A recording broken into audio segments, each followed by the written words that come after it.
నిత్య పూజలివివు నేరిచిననో ప్రత్యక్షమైనట్టి పరమాత్మునికి నిత్య పూజలివివో.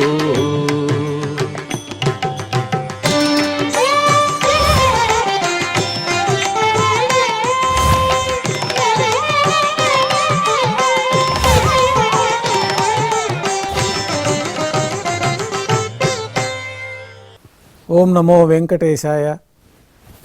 ఈరోజు మంగళవారము, శ్రీ క్రోధినామ సంవత్సరము, దక్షిణాయనము, గ్రీష్మ ఋతువు, ఆషాఢమాసము, శుక్లపక్షము, దశమి తిథి, విశాఖ నక్షత్రము, జూలై 16, 2024.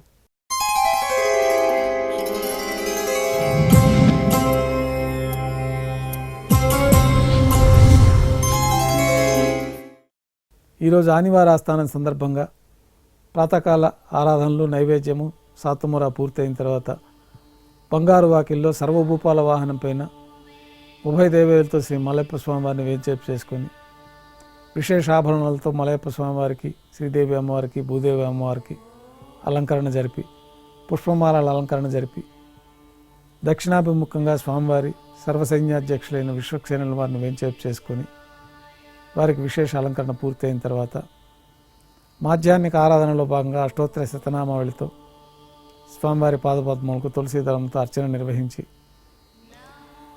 ఆదివార ఆస్థానం సందర్భంగా విశేషమైన పడుల్ని మేళతాళాలతో ఊరేగింపుగా శ్రీవారి ఆలయంలోకి తీసుకువచ్చి మాధ్యాహ్నిక నైవేద్యంలో భాగంగా విశేషమైన పడులు, పన్యారాలు నైవేద్యంగా సమర్పిస్తారు.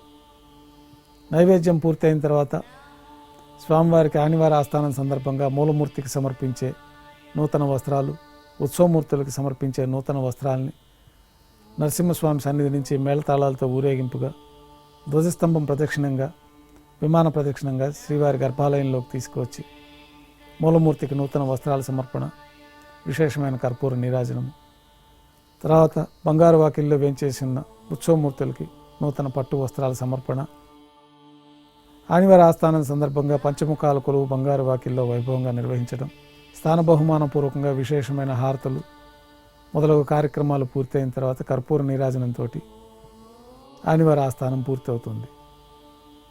ఆదివార ఆస్థానం సందర్భంగా శ్రీవారి ఆలయంలో అన్ని ఆర్జిత సేవలు రద్దు చేయబడి ఉన్నాయి.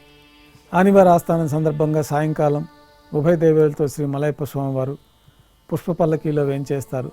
మేళతాళాలతో ఊరేగింపుగా 4 తిరువీధుల్లో పుష్ప పల్లకీ పైన శ్రీ మలయప్ప స్వామివారు ఉభయ దేవేలతో ఉత్సవాన్ని నిర్వహించుకొని తిరిగి ఆలయంలోకి చేరుకుంటారు. వెంటనే రాత్రి తోమాల సేవ ప్రారంభమవుతుంది. ఉదయం సమర్పించిన పుష్పమాలికలన్నీ సల్లింపు చేసుకొని గర్భాలయాన్ని శుద్ధి చేసుకొని పంచపాత్రలో శుద్ధ తోయాన్ని నింపుకొని శ్రీ వైకానస భగవత్ శాస్త్రోక్తమైన ఉపచారములు స్వామివారికి, ఉత్సవమూర్తులకి సమర్పించి స్వామివారికి, ఉత్సవమూర్తులకి నూతన పుష్పమాలికలతో అలంకరణ జరిపి చతుర్వేద మంత్రాలతో మంత్రపుష్పాన్ని సమర్పించి నక్షత్ర నీరాజనము, కర్పూర నీరాజనంతో రాత్రి తోమాల సేవ పూర్తి అవుతుంది. తులసీదళములతోటి అష్టోత్తర శతనామావళి నిర్వహించిన తర్వాత రాత్రి నైవేద్యంలో భాగంగా అన్నప్రసాదాలు, పన్యారాలు, దోశ, ఘంటానాదం మధ్య నైవేద్యంగా సమర్పిస్తారు. తిరువీస నైవేద్యం పూర్తయిన తర్వాత భక్తులని సర్వదర్శనానికి అనుమతిస్తారు.